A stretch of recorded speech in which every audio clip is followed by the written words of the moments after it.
She served as a coach for the Road to Wellness 5K, a community-based event sponsored by the BAA that offers free introductory training clinics and brings together runners from all different backgrounds and abilities.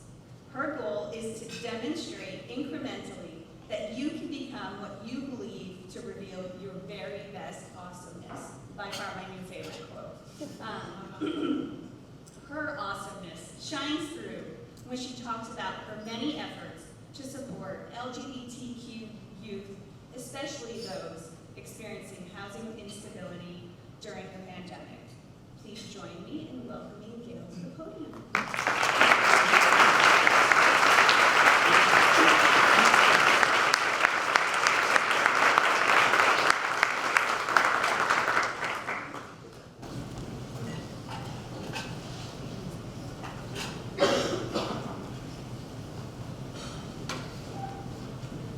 Good morning, friends. Good morning. Thank you. I like that energy. Thank you for the privilege of your time. It has been 34 years. 34 years ago, I should say, because my daughter is now 33, I was a resident at HAWC. As Sarah mentioned, my name is Gail Henville, and in about early months of 1990, I arrived at HAWC. And today, I am a living example of the success of their program. And I've been waiting for this very moment to share with all of you that I could not have been the woman that I am very proud of today had it not been for their support. Their assurance of my healing made it possible for me to reclaim my self-esteem, to walk confident in my resolve to happiness. I'm here to talk about my resiliency in getting to the top of my range. Our presence intimates that we were victims, supporters, and witnesses. So I will briefly touch on my experience. I proudly hail from the Caribbean nation of St. Vincent and the Grenadines. My parents were married. My dad is no longer with us on earth. Both of my parents were educated. My dad was first a math teacher and then a land surveyor engineer and worked for several Caribbean islands. My mom was a nurse. She's recently retired. I have a sister and a brother. We grew up in a loving home, and I was very much a daddy's girl. My dad studied overseas and empowered his girls, mommy, me, and my sister, to venture beyond the four corners of our block, if you will. He instilled the power of education, insisted that we become politically aware and civically inclined. My sister and I graduated Natick High School. First, I did at 16.6 months, and she did at 16.2 months, respectively. My brother at age 17. We migrated to the U.S. in 1983. I was 13 and resided in Natick. I experienced bullying due to my skin color and accent.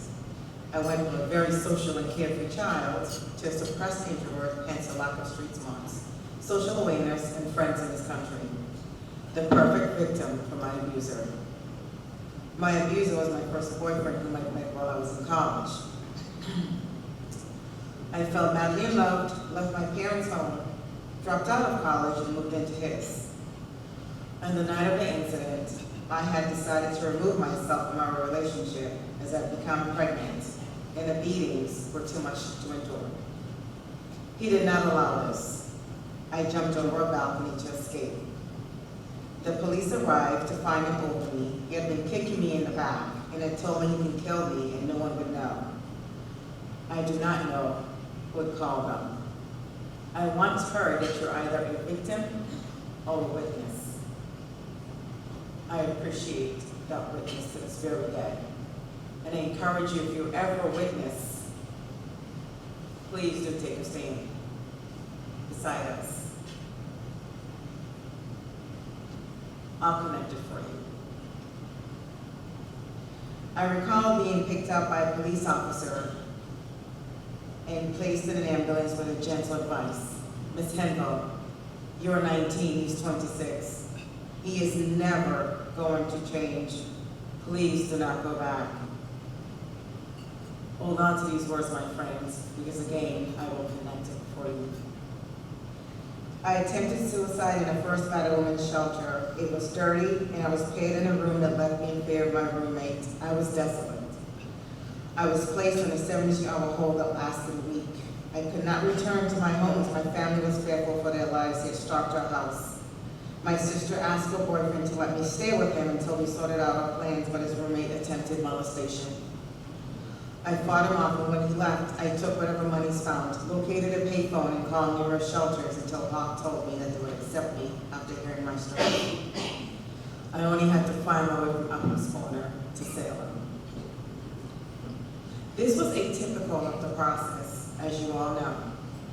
Typically, you are referred to a shelter by the police, hospital, or social workers. This is the power of HAWC. I called from a payphone, an individual that was in need of help and resources. I wasn't referred to them by police, social worker, courts. They heard my story, didn't question the validity of it, and said, if you get here, you have a place to stay. I hope that this truly underscores for all of you their dedication to their cause to ensure the safety of their residents. I arrived at HAWC with a few possessions. I was now homeless, pregnant, and alone. I believe that I was also the youngest resident. The shelter became my home and salvation, where I was educated on prenatal care, medical, dental insurance, supplemental income, parenting, counseling, housing applications, and a plethora of other guidance. I received $42 monthly in food stamps and supplemented from the food pantry. I wore donated clothing. At the time, the length of stay was 6 weeks, and I was well beyond that, and I was waiting on approval for housing. At no time was I pressured to leave. When I finally received housing, I left with every necessity needed for my baby. From their donations included 120 diapers. 3 months after the birth of my child, I was back in school. HAWC instilled in me the roadmap of independence and survival. I was 19, actually barely 20. I arrived in this country 7 years prior. I was only within the confines of my parents' home and school. Everything I knew how to survive was within that home.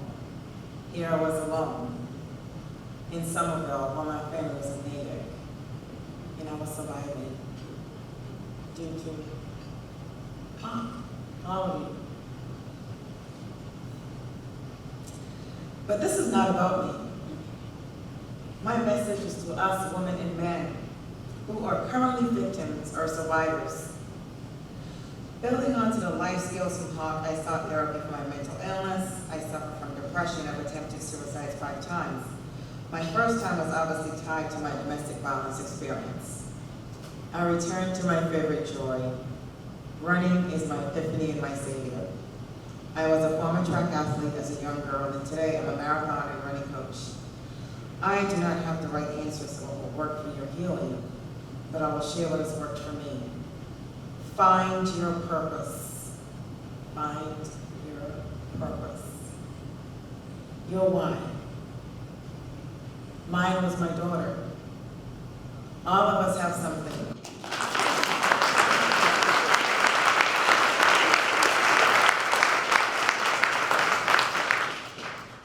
All of us have something. All of us have something. All of us have something. Believe it. Self-love and self-care are difficult to embrace when you're fighting for your survival, but can be attained. Your strength is your clarity. And knowing that you cannot do it all by seeking assistance is love. I am a testimony of starting over with nothing more than the clothes on my back. Pardon me. The determination to survive, to land in a better place. Believe me when I tell you that all of us embody that indomitable spirit of titanium. Call upon that courage to take your life back, the strength to stay the course, and the resiliency to ensure your continuous healing and happiness. Seek therapy. The right therapist is like a great marriage. You will know after your first session if it's a great fit. Forgive and let go. It's not about them. It is about removing their power from your being I forgave my daughter's father, and today, we parent our child. I respect his commitment to our daughter, and that is where we are. I implore you to live the mighty things for yourselves, such as joy and a healthy environment for your children. When your feet hit the floor in the morning, and just before you close your eyes at night, inhale the power of you, and exhale what I am worthy, and live it.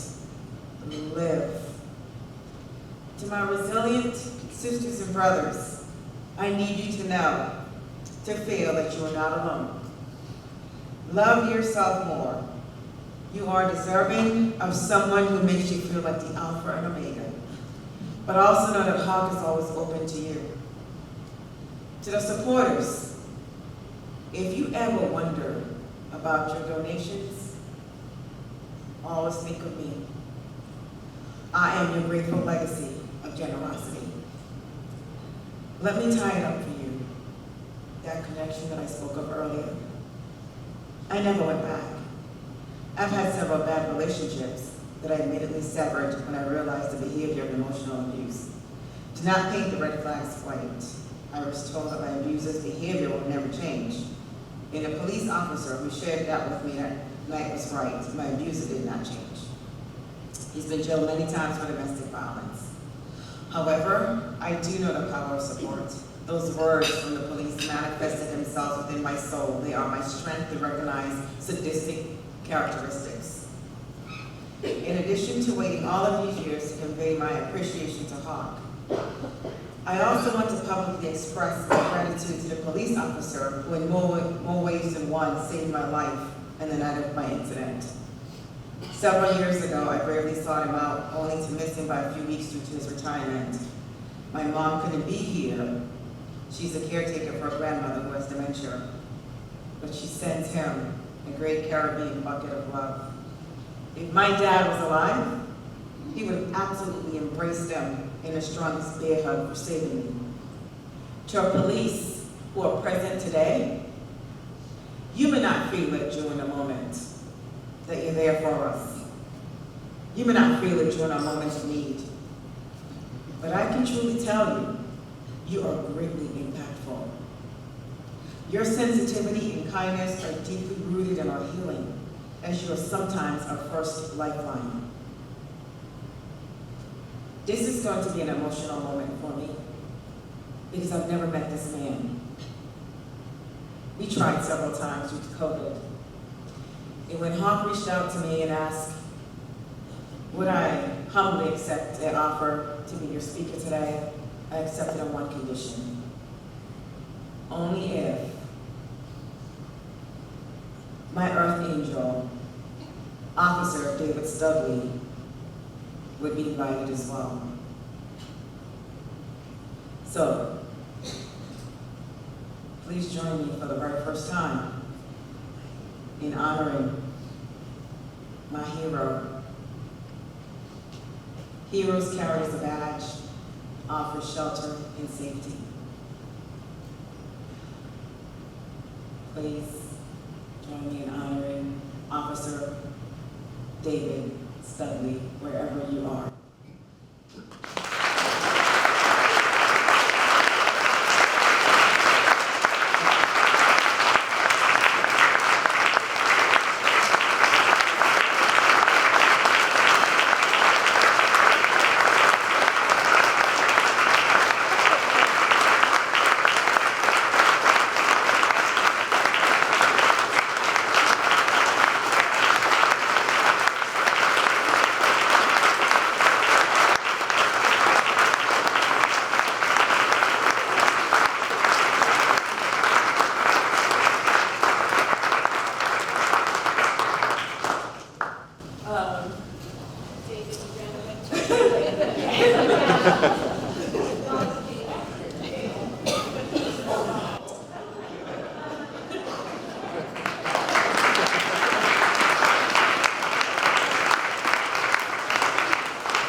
Lastly,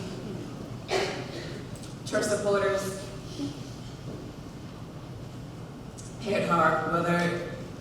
monetary or otherwise. I'd like to introduce you to the raisin. The baby that was saved by Officer Studley, nurtured by HAWC. My daughter, Randy Loren Simone, and Bo Kelly.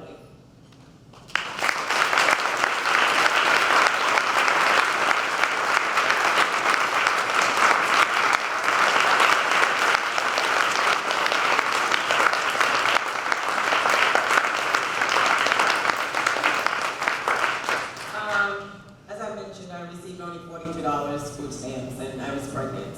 I was about 2 months pregnant when I arrived at HAWC, so I had to ration my food to ensure that my baby was healthy and nurtured, and thanks to donation from the food pantry, that $42 went beyond that. So from my heart to yours, I wish all of you everlasting peace and light.